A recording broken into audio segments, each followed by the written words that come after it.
Le Seigneur soit avec vous. Et avec votre esprit. Bonne nouvelle de Jésus-Christ selon saint Matthieu. Matthieu au chapitre 18, les versets 21 à 35. En ce temps-là, Pierre s'approcha de Jésus pour lui demander, « Seigneur, lorsque mon frère commettra des fautes contre moi, combien de fois dois-je lui pardonner?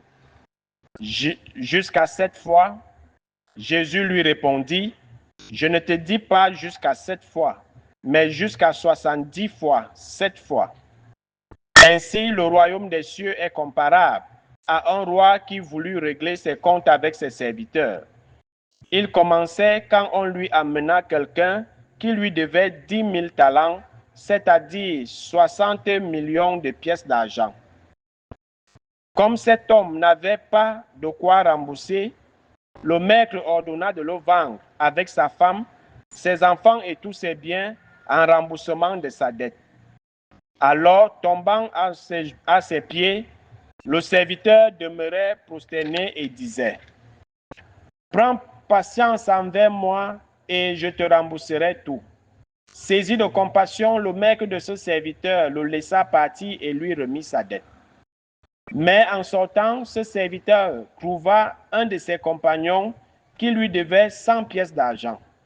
Il se jeta sur lui pour l'étrangler en disant, « Rembourse ta dette. » Alors, tombant à ses pieds, son compagnon le suppliait, « Prends patience envers moi et je te rembourserai. » Mais l'autre refusa et le fit jeter en prison jusqu'à ce qu'il ait remboursé ce qu'il devait.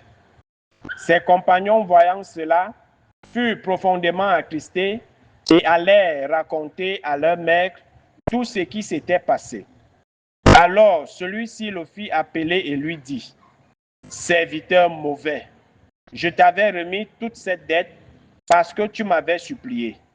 Ne devais-tu pas à ton tour avoir pitié de ton compagnon, comme moi-même j'avais eu pitié de toi? » Dans sa colère, son maître le livra au bourreau jusqu'à ce qu'il eût remboursé tout ce qu'il devait.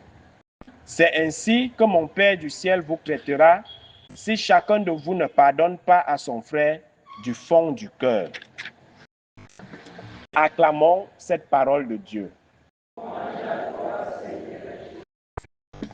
Bien-aimés de Dieu, chers frères et sœurs en Christ, loué soit Jésus-Christ. Loué soit le saint nom de Jésus-Christ.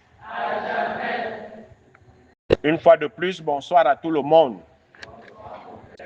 Voilà, nous avons débuté la neuvaine à Saint-Joseph, époux de Marie, ce soir. Et nous lui avons présenté nos doléances. Et nous savons parfois ce qui conditionne l'exaucement de nos prières, parfois c'est nous-mêmes. Et c'est ce cri de détresse ou cet aveu qui ressort dans le livre du prophète Daniel. Lorsqu'il dit, nous voici le moins nombreux de tous les peuples, humiliés aujourd'hui sur toute la terre à cause de nos péchés. Le premier obstacle à nos prières, c'est nos péchés. Le péché se définit comme la séparation avec Dieu, comme un mal qui nous éloigne de Dieu, de sa grâce. Alors, si nous ne sommes plus en état de grâce, aucune prière ne peut être exaucée. Aucune. Même si le pape va venir ici en avril, même si tu imposes les mains, si tu n'es pas en état de grâce, il n'y aura aucun effet. Si nous sommes humiliés, si nous reculons en arrière, c'est parfois à cause de nos péchés. Et c'est ce que le livre de Daniel veut nous faire comprendre. Donc, toujours faire le nettoyage de son âme à travers le pardon accordé à nos frères et à travers la demande de pardon à ceux à qui nous avons offensés. Et il ne suffit pas souvent de demander simplement pardon comme certains le font. Je m'excuse, pardonne-moi. Il y a également la réparation qu'il faut toujours faire. Toujours. Et c'est pour ça que dans l'évangile de Matthieu,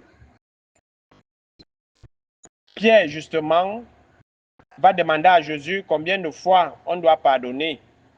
C'est avec certains spécialistes du mal que nous avons dans notre société, qui sont comme le scorpion. Vous savez, la nature du scorpion, c'est toujours piquer. Même si tu le sauves de la noyade, il va toujours te piquer. Il retombe dans l'eau, tu le reprends, il te pique. Il retombe dans l'eau, tu le reprends, il te pique. Lui ne voit pas que tu veux le sauver de la noyade. Lui, il est toujours là en train de piquer, c'est ça un peu ce que Pierre veut demander à Jésus. Alors, dans ce genre de cas, qu'est-ce qu'il faut faire? Laisser celui qui passe le temps à t'offenser, qu'est-ce qu'il faut faire? Est-ce qu'il faut limiter le pardon? Déjà arrivé 7 dans la symbolique juive, 7 c'est la plénitude. Donc ça veut dire que si je te pardonne déjà 7 fois, ça veut dire que j'ai beaucoup fait et que tu as atteint les limites que je ne peux plus dépasser. Alors il faut répondre, alors il faut réagir. C'est pour ça que il y avait la loi du talion, œil pour œil, dent pour dent. Tu me perces l'œil, je te perce aussi l'œil ou deux. Alors il faut pardonner combien de fois? Mais Jésus va dire non, pas 7 fois, mais 70 fois, 7 fois. Pour dire que le pardon est illimité. Et soit que Jésus va prendre l'image de cette parabole pour dire, voilà, quelqu'un qui veut faire les comptes. Alors on l'amène quelqu'un qui a mal géré son entreprise. Rembourse-moi, il devait combien d'argent? On parle de 60 millions de pièces. Il va prendre ça où? Alors, la solution, c'est de le vendre, lui, sa femme, ses enfants et tous ses biens pour au moins se compenser. Mais il va demander pardon. Le maître pris de miséricorde et de pitié va pardonner. Mais lui, en sortant, il voit quelqu'un qui lui devait. Comment il a réagi? Il n'a même pas eu pitié, il a mis la personne en prison. Jusqu'à ce que la personne avait tout remboursé. Et on nous dit, il y avait des gens qui avaient vu cela et qui sont venus dire au maître que, mais voilà la personne à qui tu as pardonné, voilà ce qu'elle a fait. Et ces personnes ici, ces compagnons, on ne donne pas leur nom, on suppose que c'est nos anges. Parce que chaque soir, nos anges vont faire le compte rendu de notre journée à Dieu. Ça, il faut le savoir. Alors, les anges sont allés dire, voilà le type à qui tu as fait miséricorde, le voilà. Alors, on nous dit, si on ne pardonne pas, et du fond du cœur, Dieu ne nous pardonnera pas. Et il y a certains qui disent que pardonner ne veut pas dire oublier. Moi, je ne suis pas trop d'accord avec cette théorie. Si tu n'oublies pas, tu n'as pas pardonné. Parce que le fait de toujours penser au mal qu'on t'a fait va toujours attiser une certaine haine inconsciente en toi. Et tu finiras par avoir des désirs de vengeance. Moi, je dis, pardonner, c'est oublier. C'est passer à autre chose. Et je prends toujours cet exemple simple que j'aime toujours raconter. Si on arrive au ciel, et qu'au lieu que le Seigneur ne t'appelle pas ton nom, il t'appelle plutôt par tes péchés, est-ce qu'il a oublié? Et sachant que au ciel, c'est la conscience commune. Ce que je pense, tous les autres saints l'entendent et savent. Donc, lorsqu'il va m'appeler par mon péché de voleur, tout le monde sait que je suis voleur, que je volais quand j'étais sur terre. Est-ce que ça sera encore le paradis? On aura honte, non? Mais pourquoi le Seigneur, lui, nous appelle par notre nom après nous avoir pardonné? Parce qu'il a oublié. Parce qu'il a oublié ton péché. Tu as demandé pardon, il t'a absous, il t'a pardonné, il ne revient plus là, il ne garde pas dans les archives. Comme nous, on aime souvent faire. On appelle les autres par leur péché, par leurs défauts. Comme si nous, on n'en avait pas de péché, on n'en avait pas de défaut. Si quelqu'un t'a fait du mal et que tu as décidé de pardonner, que ce soit du fond du cœur, que tu ne ressasses plus cela, que tu ne rumines plus cela, Sinon, on appelle ça le ressentiment. Et quand tu vas voir la personne passer, pourtant tu as déjà pardonné, étant joyeuse, tu vas dire, ah bon, tu oublies ce que tu m'avais fait, tu ris, hein? Attends. Tu vois, c'est des pensées noires qui surgissent en toi. Donc, ça veut dire que le pardon n'a pas été effectif. Ce soir que nous dit, si on ne pardonne pas à nos frères et sœurs du fond de notre cœur, le Seigneur nous traitera pareil. Donc, le pardon est illimité. Quelqu'un te fait du mal, pardonne. Il te trahit, pardonne. C'est ce que le Seigneur nous dit. La vengeance appartient à Dieu. La rétribution appartient à Dieu.